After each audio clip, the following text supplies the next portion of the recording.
Hi hello ನಮಸ್ಕಾರ. ಇವತ್ತು mixed vegetable pulao ಮಾಡೋಣ. ಇದು ಒಂದು 1 ಪಾಟ್ ರೆಸಿಪಿ. ಫಸ್ಟ್ ಇದನ್ನ ಮಾಡೋದಕ್ಕೆ ಒಂದು ಲೋಟ ಅಕ್ಕಿನ ಚೆನ್ನಾಗಿ ತೊಳ್ಕೊಂಡು ನೀರು ಹಾಕಿ ಒಂದು 10 ನಿಮಿಷ ನೆನೆಸಿಟ್ಕೊಳ್ಳಿ. ಅಷ್ಟರೊಳಗೆ ತರಕಾರಿಗಳನ್ನ ಹಚ್ಕೊಳ್ಳೋಣ. ನಾನಿಲ್ಲಿ ಈರುಳ್ಳಿ, ಕ್ಯಾರೆಟ್, ಬೀನ್ಸ್, ಬ್ರಾಕಲಿ, ಒಂದು ಸಣ್ಣ ಆಲೂಗಡ್ಡೆ, ಕ್ಯಾಪ್ಸಿಕಮ್ ಮತ್ತು ಸ್ವಲ್ಪ ಬಟಾಣಿನ ತೊಗೊಂಡಿದ್ದೀನಿ. ಇದು ಹಸಿ ಬಟಾಣಿ. ನಿಮ್ಮ ಹತ್ರ ಇಲ್ಲ ಅಂದರೆ ಒಣ ಬಟಾಣಿನ ನೀವು ರಾತ್ರಿ ಇಡೀ ನೆನೆಸಿಟ್ಕೋಬೋದು. ಫಸ್ಟ್ ಈರುಳ್ಳಿನ ತೆಳ್ಳಗೆ ಉದ್ದಕ್ಕೆ ಹಚ್ಕೊಳ್ಳಿ. ನಿಮಗೆ ಬ್ರಾಕಲಿ ಬೇಡ ಅಂದರೆ ಹೂಕೋಸು ಕೂಡ ತೊಗೋಬೋದು. ಇನ್ನು ನೀವು ಇದಕ್ಕೆ ನವಿಲುಕೋಸು, ಮಶ್ರೂಮು, ಪನ್ನೀರು ಏನು ಬೇಕಾದರೂ ಆ್ಯಡ್ ಮಾಡ್ಕೋಬೋದು. ಅಥವಾ ನಿಮಗೆ ಯಾವುದಾದ್ರೂ ತರಕಾರಿ ಇದರಲ್ಲಿ ಇಷ್ಟ ಇಲ್ಲ ಅಂದರೆ ನೀವು ಅದನ್ನು ತಕ್ಕೋಬೋದು.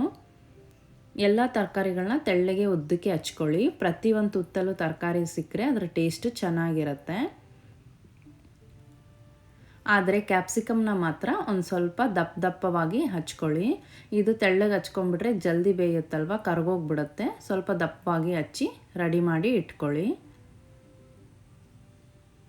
ಈಗ ಒಂದು ಮಸಾಲ ಪೇಸ್ಟ್ ಮಾಡೋಣ. ಅದಕ್ಕೆ ಮಿಕ್ಸರ್ ಜಾರಲ್ಲಿ 1-2 ಬೆಳ್ಳುಳ್ಳಿ, 1 ಇಂಚಷ್ಟು ಶುಂಠಿ ನಾನಿಲ್ಲಿ ಪೇಸ್ಟ್ ಯೂಸ್ ಮಾಡ್ತಾಯಿದ್ದೀನಿ. ಖಾರಕ್ಕೆ ಬೇಕಾದಷ್ಟು ಹಸಿಮೆಣಸಿನ್ಕಾಯಿ, ಒಂದು ಅರ್ಧ ಟೀ ಸ್ಪೂನ್ ಕಾಳು ಮೆಣಸು, ಒಂದು ಅರ್ಧ ಟೀ ಸ್ಪೂನ್ ಜೀರಿಗೆ, 1 ಚಿಟಿಕೆ ಅರಿಶಿನ, 1 ಇಡಿ ಪುದೀನ ಸೊಪ್ಪು, 1 ಇಡಿಯಷ್ಟು ಕೊತ್ತಂಬರಿ ಸೊಪ್ಪು, ಇವನ್ನೆಲ್ಲ ಹಾಕಿ ನೀರು ಹಾಕಿಬಿಟ್ಟು ಚೆನ್ನಾಗಿ ಫೈನ್ ಪೇಸ್ಟಾಗಿ ಮಾಡಿ ರೆಡಿ ಇಟ್ಕೊಳ್ಳಿ. ಆಮೇಲೆ ಕುಕ್ಕರ್ಗೆ ಒಂದು 3 ಟೇಬಲ್ ಸ್ಪೂನ್ ಎಣ್ಣೆ ಹಾಕ್ಕೊಳ್ಳಿ. ಎಣ್ಣೆ ಬಿಸಿ ಆದಮೇಲೆ 1 ಇಂಚು ಚಕ್ಕೆ, 2 ಏಲಕ್ಕಿ, 1-3 ಲವಂಗ ಹಾಕ್ಕೊಂಡು ಸ್ವಲ್ಪ ಫ್ರೈ ಆದಮೇಲೆ ಅರ್ಧ ಟೀ ಸ್ಪೂನ್ ಜೀರಿಗೆ, ನಾವು ಉದ್ದಕ್ಕೆ ಹಚ್ಕೊಂಡಿರೋ ಈರುಳ್ಳಿನ ಹಾಕ್ಕೊಂಡು ಈರುಳ್ಳಿ ಕೆಂಪು ಬಣ್ಣ ಬರೋವರೆಗೂ ಸ್ವಲ್ಪ ಇದನ್ನ ಬಾಡಿಸ್ಕೊಳ್ಳಿ.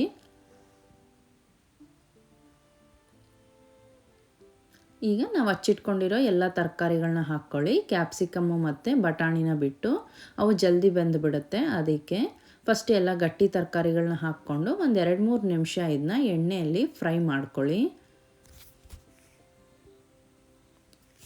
ನೀವು ಒಣ ಬಟಾಣಿ ತೊಗೊಂಡಿದ್ರೆ ಅದನ್ನು ಇವಾಗಲೇ ಹಾಕ್ಕೊಂಬಿಡಿ. ಎಲ್ಲ ಫ್ರೈ ಆದಮೇಲೆ ಈಗ ಹಚ್ಚಿಟ್ಕೊಂಡಿರೋ ಕ್ಯಾಪ್ಸಿಕಮ್ಮು, ಹಸಿ ಬಟಾಣಿ, ಆಮೇಲೆ ನಾವು ರುಬ್ಬಿಟ್ಕೊಂಡಿರ್ತೀವಲ್ವ ಮಸಾಲ ಪೇಸ್ಟ್, ಅದನ್ನ ಹಾಕ್ಕೊಂಡು ಈ ಮಸಾಲ ಪೇಸ್ಟ್ ತರಕಾರಿಗಳ ಮೇಲೆಲ್ಲ ಅಂಟ್ಕೋಬೇಕು, ಅಷ್ಟು ಫ್ರೈ ಮಾಡ್ಕೊಳ್ಳಿ ಸಾಕು. ಈಗೆಲ್ಲ ಫ್ರೈ ಆಗಿದ್ಮೇಲೆ ನೀರು ಹಾಕ್ಕೋಬೇಕು. ನಾನಿಲ್ಲಿ ಬಾಸುಮತಿ ರೈಸ್ ತೊಗೊಂಡಿದ್ದೀನಿ. ಅದಕ್ಕೆ 1-1/4 ಲೋಟದಷ್ಟು ನೀರನ್ನ ಹಾಕ್ತಾಯಿದ್ದೀನಿ. ನೀವು ರೆಗ್ಯುಲರ್ ಅಕ್ಕಿ ತೊಗೊಂಡ್ರೆ 2 ಲೋಟದಷ್ಟು ನೀರು ಹಾಕ್ಕೋಬೇಕಾಗತ್ತೆ. ನೀರು ಈ ರೀತಿ ಒಂದು ಕುದಿ ಬಂದಮೇಲೆ ನಾವು ನೆನೆಸಿಟ್ಕೊಂಡಿರೋ ಅಕ್ಕಿಯಲ್ಲಿ ನೀರನ್ನೆಲ್ಲ ತೆಗೆದುಬಿಟ್ಟು ಬರೀ ಅಕ್ಕಿನಷ್ಟೇ ಹಾಕ್ಕೊಳ್ಳಿ. ಹಾಕ್ಕೊಂಡು ಒಂದು ಸತಿ ಸ್ವಲ್ಪ ಮಿಕ್ಸ್ ಮಾಡ್ಕೊಳ್ಳಿ. ಈಗ ಇದಕ್ಕೆ ರುಚಿಗೆ ಬೇಕಾದಷ್ಟು ಉಪ್ಪು, ಒಂದು ಅರ್ಧ ನಿಂಬೆಹಣ್ಣು ಹಿಂಡ್ಕೊಳ್ಳಿ.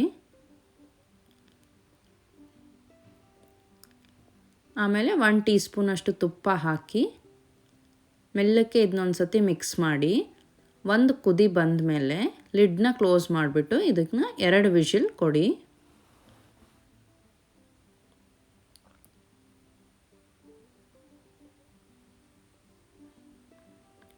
ಈಗ ಪ್ರೆಷರ್ ಇಳಿದ ಮೇಲೆ ಲಿಡ್ನ ಓಪನ್ ಮಾಡಿದರೆ ಪಲಾವು ರೆಡಿಯಾಗಿರುತ್ತೆ. ಇದು ಸ್ವಲ್ಪ ಆರಿದ ಮೇಲೆ ಉದುರಾಗಿ ಆಗುತ್ತೆ.